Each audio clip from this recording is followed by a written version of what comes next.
Kasi salamat po sa Panginoon sa ginawa niya sa atin na tayo po ay nagkaroon po ng praise and worship night day.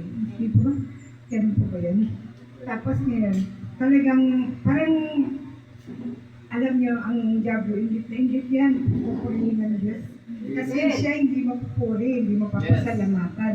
Pero ang Diyos na buhay, ibinibigay ng lubos ng kanyang mga anak ang papuri at pasasalamat. Totoong may mga nangyayari na hindi natin maintindihan.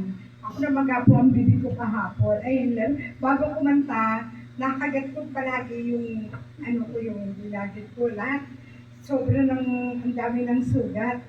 Sabi ko, Panginoon, anong gagawin ko? Ang sakit na ng, hanggang ngayon, nakakagat ko pa rin yung bibig ko. Na hindi ko alam bakit nakakagat ko.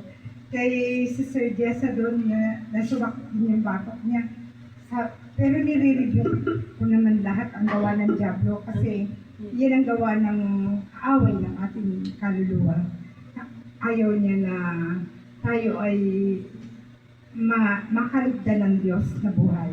Pero ganun pa man, talagang ang Diyos ay kumikilos. Talagang binigyan niya tayo ng katagumpayan. Yes, Lord. Kaya nung umawit na po tayo, kahit masakit yung bibig ko sa loob, ang dami ng sugat hanggang ngayon may sugat pa rin po. Kasi hindi ko alam bakit nakakagat ko yung hilag. Ganito po. Tapos ngayon sabi ko, Panginoon, sa kabila ng lahat ng ito, talagang binibigyan mo po kami ng kakayanan na magawa ang nakakalugod sa iyo. Kaya sobrang pasasalamat ko sa Panginoon sapagkat binigyan tayo ng katagumpayan. Hindi lang tayo, kundi ang lahat ng umawit, ang lahat ng bigay papuri sa Diyos. Kasi doon man naluluwalhati ang Diyos. At patuloy na nabibigyan natin siya ng pinakamataas na pagsamba. Sa papuri pa lang po ay nalulugod na ang Panginoon. Hindi nakikita ang kahinaan o mga kakukulang, kundi ang nakikita ng Panginoon Diyos na lubos natin itinitiwala sa Kanya. Ang lahat ng bagay, sa kabila ng lahat ng hindi magandang mga nangyayari, pero pinanghawakan natin ang pangako ng Panginoon na hindi tayo iwan o pababayaan man. Nagagawin niya ang lahat para makalugdan ang buhay natin sa harapan niya. Hindi natin kaya ang mga bagay na ito. Hindi natin kaya.